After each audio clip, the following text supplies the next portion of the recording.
আসসালামু আলাইকুম, শুভ সকাল। সবাইকে স্বাগত জানাচ্ছি আমার দেশ লিড নিউজে। সঙ্গে আছি আমি মাহবুবুর রহমান ইমন। আমাদের আজকের লিড নিউজের শিরোনাম, ইরাকে মার্কিন বিমান বিধ্বস্ত, 6 ক্রু নিহত। চলুন দর্শক, আজকের লিড নিউজটির বিস্তারিত জেনে নেওয়া যাক। ইরাকের পশ্চিমাঞ্চলে মার্কিন বিমান বাহিনীর একটি জ্বালানি সরবরাহকারী বিমান বিধ্বস্ত হয়ে দেশটির 6 সেনার মৃত্যু হয়েছে।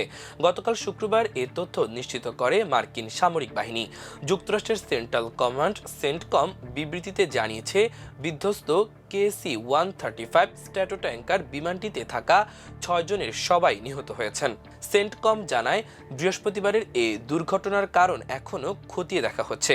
প্রাথমিক তদন্ত অনুযায়ী এই দুর্ঘটনা কোনো শত্রুপক্ষ বা মিত্রপক্ষের গুলিতে ঘটেনি, তবে ঘটনার সময় সেখানে যুক্তরাষ্ট্রের আরেকটি জ্বালানি সরবরাহকারী বিমান ছিল। এদিকে ইরান সমর্থিত ইসলামিক রেজিস্ট্যান্স ইন ইরাক দাবি করেছে তারা মার্কিন বিমানটি ভূপাতিত করেছে। গোষ্ঠীটি বিবৃতিতে জানায়, দেশের সার্বভৌমত্ব এবং আকাশসীমা রক্ষার জন্য তারা বিমানটি ভূপাতিত করে। এর আগে কুয়েত যুক্তরাষ্ট্রের 3টি যুদ্ধ বিমান ভূপাতিত করেছিল। তখন সেন্টকম জানায়, দেশটি ভুলক্রমে মার্কিন যুদ্ধ বিমান ভূপাতিত করে। 28 ফেব্রুয়ারি ইরানে যুক্তরাষ্ট্র ও ইসরায়েল যৌথ হামলা শুরু করার পর থেকে এ পর্যন্ত 13 মার্কিন সেনা নিহত হয়েছেন। ইরান যুদ্ধের দ্বিতীয় সপ্তাহ থেকে ধীরে ধীরে প্রতিবেশী দেশ ইরাক পশ্চিমা দেশগুলোর জন্য ঝুঁকিপূর্ণ হয়ে উঠছে। দেশটিতে থাকা পশ্চিমা সেনাদের ওপর অব্যাহতভাবে ড্রোন ও ক্ষেপণাস্ত্রের সাহায্যে হামলা চালাচ্ছে ইরান ও এর মিত্র সশস্ত্র গোষ্ঠীগুলো। এতে হতাহতের ঘটনাও ঘটছে। ফ্রান্সের প্রেসিডেন্ট ইমানুয়েল ম্যাক্রো গতকাল সকালে সামাজিক যোগাযোগ মাধ্যম এক্সে দেওয়া পোস্টে জানিয়েছেন, ইরাকে ইরবিল অঞ্চলে হামলায় ফ্রান্সের সেনা আর্নাউট ফ্রিয়ন মারা গেছেন। আমাদের বেশ কয়েকজন সেনা আহত হয়েছেন। এর আগে ফ্রান্স সেনাবাহিনীর পক্ষ থেকে জানানো হয়েছিল, ওই অঞ্চলে ইরাকি অংশীদারদের সঙ্গে সন্ত্রাস বিরোধী প্রশিক্ষণে নিয়োজিত 6 ফরাসি সেনা ড্রোন হামলায় আহত হয়েছেন।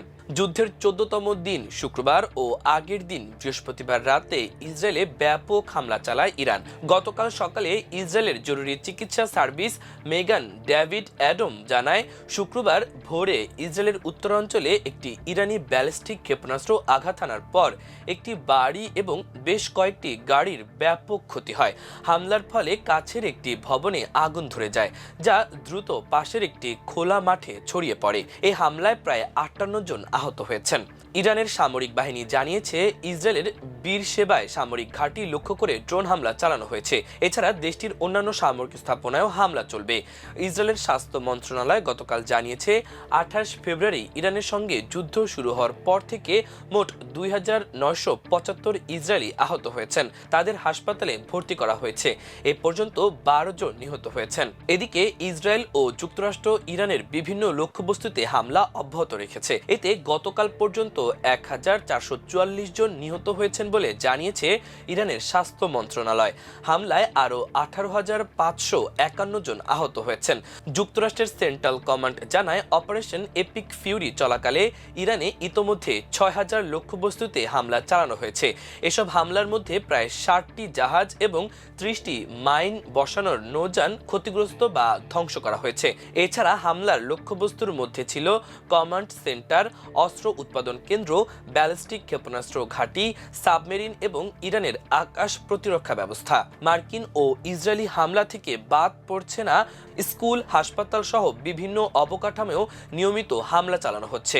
ইরানের সর্বোচ্চ নেতা নিহত হওয়ার পর লড়াইয়ে যুক্ত হয় লেবাননের হিজবুল্লাহ।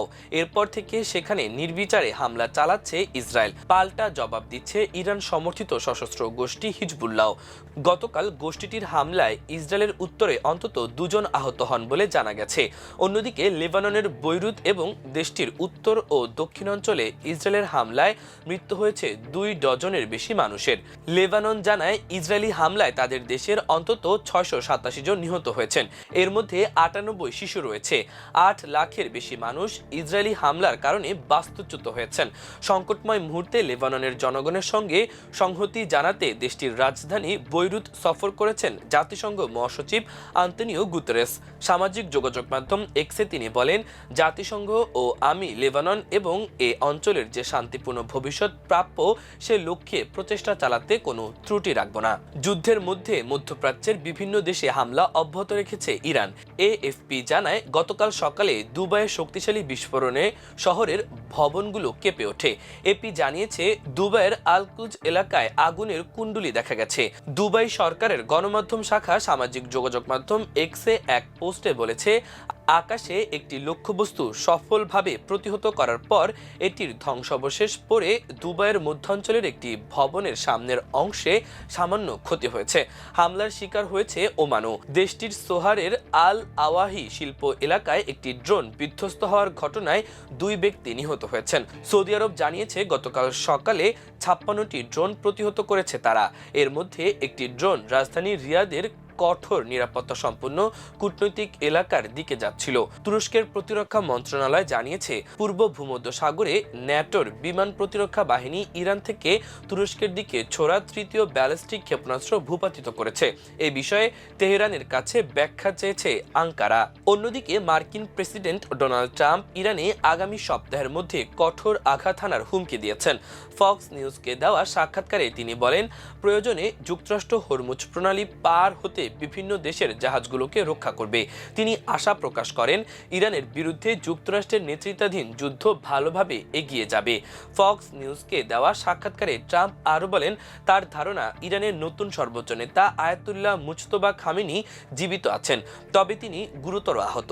এর আগে পশ্চিমা বিভিন্ন গণমাধ্যমে ইরানের সর্বোচ্চ নেতা আহত বলে খবর বের হয়। দেশটির প্রেসিডেন্ট মাসুদ পেজিশকিয়ানের ছেলে ইউসেফ পেজিশকিয়ান বিষয়টি নিশ্চিত করেন, তবে সে সময় তিনি জানান, সর্বোচ্চ নেতা নিরাপদ ও সুস্থ রয়েছেন। মার্কিন প্রতিরক্ষা মন্ত্রী পিট হেক্সেতো ইরানে ভয়াবহ হামলা চালানোর হুমকি দিয়েছেন।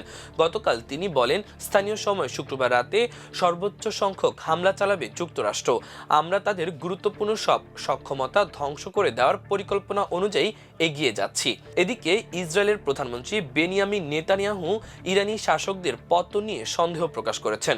গত বৃহস্পতিবার সংবাদ সম্মেলনে তিনি বলেন, যুক্তরাষ্ট্রকে সঙ্গে নিয়ে চালানো এই আকাশ যুদ্ধে ইরানের শাসন ব্যবস্থার পতন নাও হতে পারে। ইরানের ক্ষমতাসীনদের পতন যদি নাও হয়, এবারের হামলার পর তারা ভয়ানক দুর্বল থাকবে। মুজতবা খামেনি ও হিজবুল্লাহ প্রধান নাইম কাসেমের বিরুদ্ধে ইসরায়েলের পদক্ষেপ কি হতে পারে তা নিয়ে প্রশ্ন করা হলে নেতানিয়াহু বলেন, আমরা কি পরিকল্পনা করছি বা কি করতে যাচ্ছি সে বিষয়ে এখানে নির্ভুল প্রতিবেদন দেওয়ার ইচ্ছা নেই আমার। ইরানের ইসলামী রেভলিউশনারি গার্ড কোর আইআরজিসি গতকাল জানিয়েছে, সরকার বিরোধী নতুন কোনো বিক্ষোভ দমনে গত জানুয়ারির চেয়েও কঠোর ব্যবস্থা নেওয়া হবে। হিউম্যান রাইটস অ্যাক্টিভিস্ট নিউজ এজেন্সির তথ্য অনুযায়ী গত জানুয়ারিতে ইরানে হওয়া বিক্ষোভে 7,000-এর বেশি মানুষ নিহত হন। ইরানের কর্তৃপক্ষ ওই বিক্ষোভের জন্য ইসরায়েল ও যুক্তরাষ্ট্রের হয়ে কাজ করা সন্ত্রাসীদের দায়ী করেছিল। এবার দেশ দুটি প্রকাশ্যে ইরানের মানুষকে রাস্তায় নেমে আসার আহ্বান জানাচ্ছে। এমনকি কুর্দিদের অস্ত্র হাতে ইরানের বিরুদ্ধে লড়াইয়ে যুক্ত হওয়ার আহ্বান জানিয়েছে তেল আবিব ও ওয়াশিংটন। তবে দেশ দুটির আহ্বানে ইরানে তেমন একটা প্রভাব পড়ছে বলে মনে হচ্ছে না। প্রিয় দর্শক, আমাদের আজকের লিড নিউজের আয়োজন এ পর্যন্তই। আগামীকাল আরেকটি লিড নিউজ নিয়ে আপনাদের সামনে হাজির হব। সে পর্যন্ত মহান আল্লাহ তাআলা আপনাদের সবাইকে ভালো রাখুক, সুস্থ রাখুক। এতক্ষণ সঙ্গে থাকার জন্য অশেষ কৃতজ্ঞতা। আল্লাহ হাফেজ।